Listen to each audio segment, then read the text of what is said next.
Welcome back. It's Megyn Kelly time now. One of the biggest stars of US broadcasting and host of the must-listen podcast, The Megyn Kelly Show, joins us with her unique take on American news and culture. Coming up shortly, Megyn on why mask mandates on planes is virtue signaling, pure and simple, and how the queen of cancellation, Chrissy Teigen, has been exposed as a toxic, cruel bully herself. But first, Megyn, hello. You are also an attorney, a prominent legal analyst, and the whole world, it seems, is talking about this bombshell testimony from Britney Spears overnight, claiming she's essentially been kept a prisoner by her father and she just wants her freedom back. What do you make of it? Well, listen, I mean, I have empathy for Britney, and I was alarmed by what she said. You know, the forced IUD, and everybody knows that this father is extremely controlling and has been glomming onto her fortune and taking whatever of it he seems to be able to get his hands on for years now. However, as a lawyer, one thing I felt we were missing in the testimonial yesterday was the other side. And the truth is that a court has been rendering Britney Spears under this conservatorship for years now. Initially had the support of both parents, her mother too. And we need to hear more to find out why that is. I know she's a very sympathetic character, but we need to know, is she capable of making decisions? Her testimonial was compelling, but is she of sound mind? Are we listening to somebody who is on drugs, whose testimonial we can rely on? And take the dad out of the picture. I don't think, nobody trusts him, but you can have an independent court expert appointed to take a look at her drug history, how she's been doing there. They've been monitoring that all along, and find out whether her testimonial is something we should put a lot of weight into. You know, so in a court proceeding, you have to hear both sides before you can make up your mind. Specifics were so disturbing. I mean, she was very honest. She admitted that she had been to AA in the past, but she insisted that she was no longer drinking. In terms of drugs, she said that she's having enforced tests multiple times a week.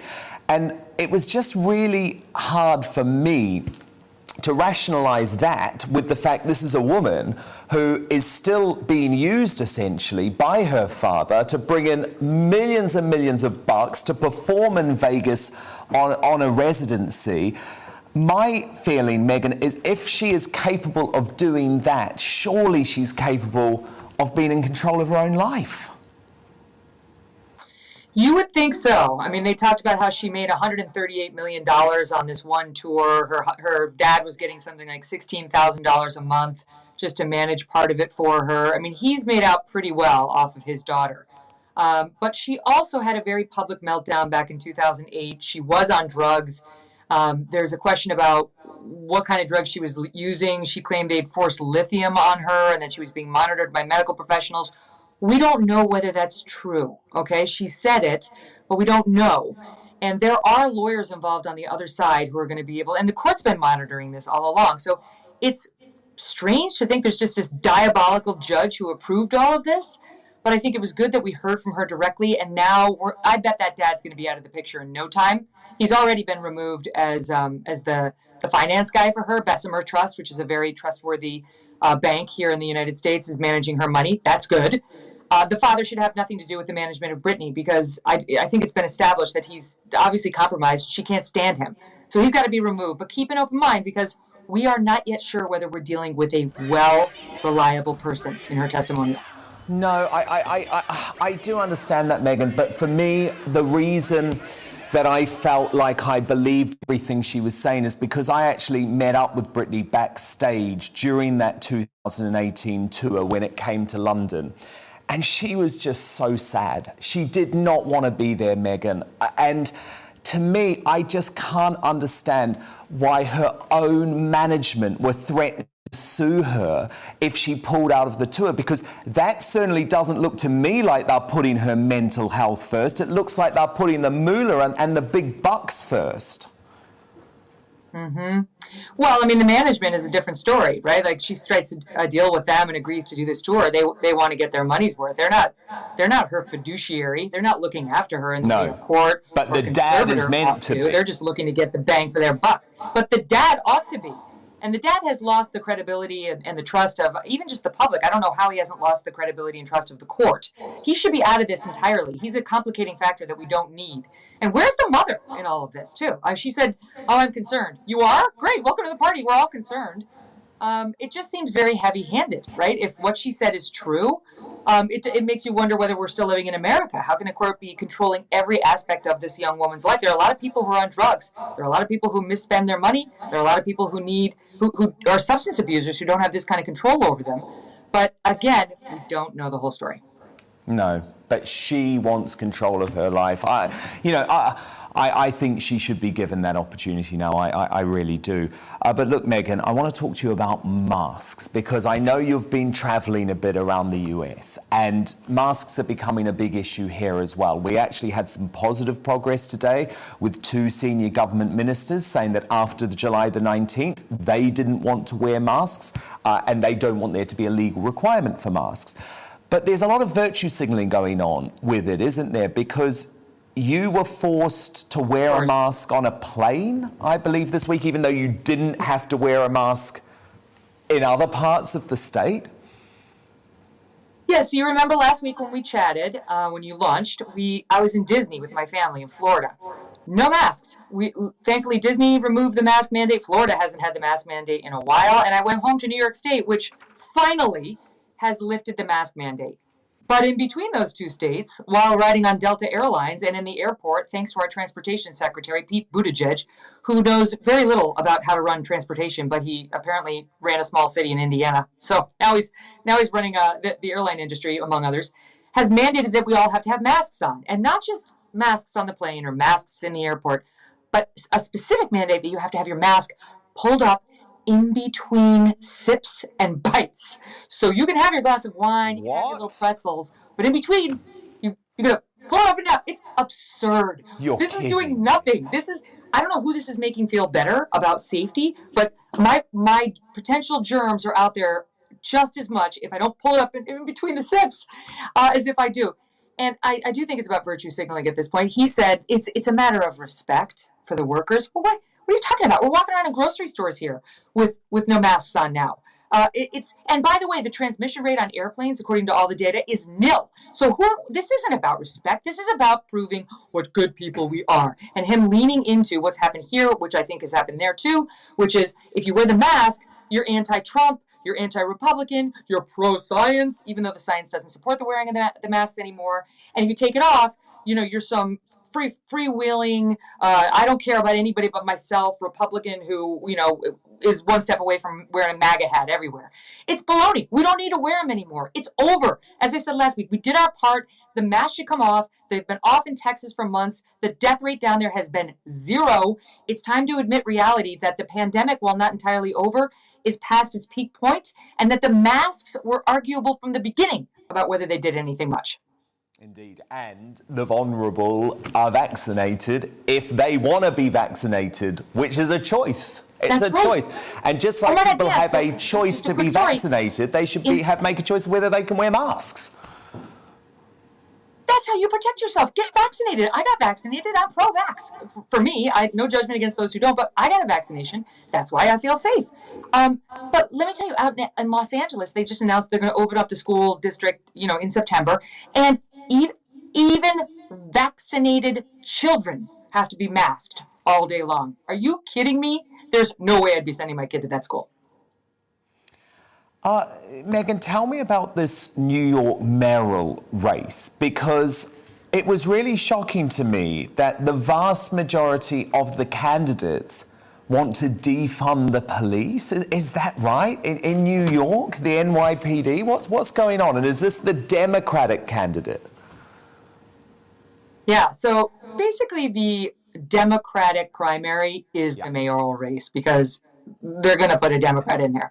Yeah. So we're kind of watching the real mayoral race happen right now. They had 8 candidates on the Dem side. The most famous was probably Andrew Yang, who made a bid for president but failed to get the nomination under Joe Biden. He's more moderate, more centrist Democrat. He's a reasonable guy. He didn't get it. It looks like this guy, Eric Adams, who's the president of the Brooklyn borough, is going to win, although it's unclear because they have this ranked choice. I don't know, whatever. It looks like this guy's won. And he was really the only one. Yang a little bit was pro-cop, but this guy was the only one who said, we're not going to defund the police. That's insane. We're not doing that. He's a former cop. He's a black guy who's a former cop who said, I get both sides. Trust me. We need some reform, but we're not defunding anybody because we got a lot of crime in this city. Hello, that's exactly right. And guess what districts he won? He won mostly black, mostly Hispanic districts. You know what he lost? Manhattan, which is mostly white. It's the limousine liberals on the Upper West Side who live in these doorman buildings, are totally protected. They don't have to worry about anything. They're like, yes, defund the police because it's going to make me feel like a good person. Well, the people who actually live in the areas with high crime are like, forget you. We need the guy in there who's going to put the cops back on our street. Because you know what happens when the cop numbers go down and crime pops up? They go send them to the rich areas first. And the less affluent areas get nobody. And the stats are showing already that in cities like New York, in Baltimore, in Chicago, the murder rates are up. The shootings are way up. 77% the shootings are up in New York. Murder rates are up. And guess who's dying in disproportionate numbers now? Black voters, black people, black constituents. And where is Black Lives Matter now? Where are all the people who pushed to defund the police? They're saying nothing. And what we learned this week is that quietly, these mayors and these town commissioners, and even now at the federal level, who pushed to defund the police are quietly refunding the police again because they realize they've done a really stupid, dangerous thing. Totally. Well, sanity sounds like it might be prevailing. However, I won't believe that will last long. I want to talk about Chrissy Teigen, Megyn, because she was this virtue signaling queen of woke. She loved cancelling other people on social media if they didn't live up to her high moral standards. And then it emerged that, in fact, when she was on Twitter in the early days, she was the biggest troll of them all. What's happened? Yeah. Isn't that always the way? It just seems like the people who are most enjoying the takedown of random civilians for saying something innocuous in most cases, stupid in some cases, offensive in other cases, because we're human. But the people who most want you to get canceled and lose your job and to hurt always have something, don't they? They've always got something in their history that I don't know if it's like they're trying to make up for. I think they think they're making deposits into the bank where, when the mob comes for them, they can say, I was pro-cancellation of everyone. I was a judger. I was with you. You can't judge me. You can't turn on me. Well, guess what? The mob comes for everyone. There's no insuring yourself against the wokesters. They will cut you. They don't care. And they've come for Chrissy Teigen because it turns out she was a bully. She was worse than a troll. Being a troll is, sort of saying stuff that's provocative just to get a result, a reaction. She was telling a 15-year-old girl to go kill herself over and over. Why? Because the young girl, at the time, now she identifies as non-binary and goes by they. But at the time, she was a young girl, 15 years old, 16-year-old, who was getting together with a much older man in his 50s, which is deeply problematic. I get that. But the response is not to then tell her to kill herself and harass her and bully her over and over and over. And it wasn't just this one young woman. She did it, even the examples, they're as long as my arm. It goes on and on and on. She loved telling people to hurt themselves or how horrible they were. Now it comes out last week that there's some designer who claims he was the latest on her list. She says he's a fake.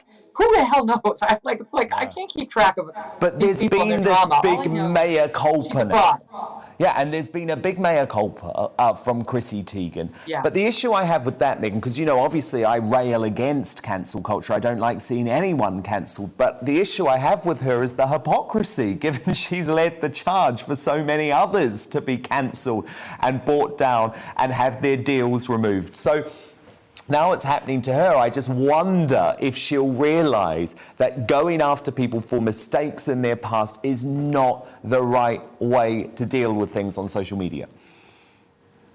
I don't think so, but I'll say this. I've given this some thought because I'm very anti-cancel culture, as you are. I just think it's so myopic and it's so dismissive of humanity. Everyone missteps. And who wants to live in a world where you can't? Who wants to raise a child in a world where you can't misstep? However, if these are the rules we have to play by, then let's play by them. Then Chrissy Teigen's got to be canceled. Then the next time Coca-Cola here in the United States tries to force its staff to sit and feel bad about their skin color because they happen to be born with a certain pigmentation, we should look into the background of the CEO of Coca-Cola and figure out what sins he has in his past. If we have to play in this arena, then let's play. Because what's happened is our side, the people who are against cancel culture, we're sitting there in the Coliseum and the lions are coming for us. And we're sitting there saying, be an adult. People are complicated. And they're ripping out our jugulars. So I'm pro the cancellation of Chrissy Teigen because she played, live by the sword, die by the sword. And unless the people like us who don't want to live like this start making examples of the people like her who are forcing us to, we're going to lose this fight. No, I agree. She was the queen of cancellation, wasn't she? There's a certain irony to it. And just finally, Megyn, I wanted to get your take on this Naomi Osaka latest, because she made a huge deal about taking time out of the limelight. She wasn't going to perform at the French Open because she couldn't handle speaking to the media. Likewise, Wimbledon. But all of a sudden this week, she's retweeting and tweeting all about this Vogue cover that she's on. So it's a bit odd, isn't it, for someone who's desperate to stay out of the limelight? Oh, Dan, she hates the media. It's like, it's too her mental health won't allow her to deal with the media. Oh, unless I get to be on the cover of Vogue? Oh, I feel better. So I don't know. I feel better suddenly. Look, don't believe me. If Naomi Osaka had come out in advance of the French Open and said, I got to tell you, I have struggles with dealing with the media. I have social anxieties. I just got to bail because I can't do it. She would have had my total sympathy and support. That's not what happened. She came out and said, I hate dealing with the media. They ask you the same questions over and over. They just try to get in your head. Okay, that's different. That's just, you don't like the media. I get it. The media are terrible. A lot of us don't like the media, even those of us who are in the media. I get that. That's not what she did. She tried to then turn it when she got blowback into, this is about mental health. And meanwhile, her sister had already given up the game. Her sister tried to help and weighed in and said she doesn't really have mental health problems. She's talking about people getting in her head and talking about how she can't play on clay. That's what this is about. And all the Grand Slam championships were like, too bad. All the athletes have to do it. You know, when Serena had a meltdown and went after the judge, do you think she wanted to face the press? No, but she had to. They all have to do it. Do you think I want to deal with the media half the time? I don't, but I do it because it's part of my job. Same with you. So she got caught. And then she changed her story to mental health. And now she's being promoted as this example of strength here in the States. And to me, it's exactly the opposite. We used to encourage people to try to get over their weaknesses, try to get over their challenges. And when you do, you prove you can do it, that you're strong. You've gotten stronger. You've set an example. Now it's no, lean into the weakness. The weakness makes you, just talking about it somehow makes you somebody we should model.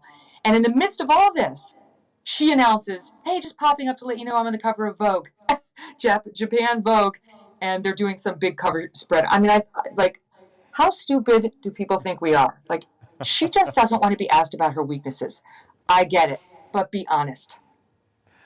Megyn, you are the voice of sanity. Thank you so much for being here. I have to recommend your podcast this week, the Megyn Kelly podcast. You've got to download it. Your Verdict on Jeffrey Toobin from CNN, must listen. So you've got to check that out after the show. Megyn will speak very soon.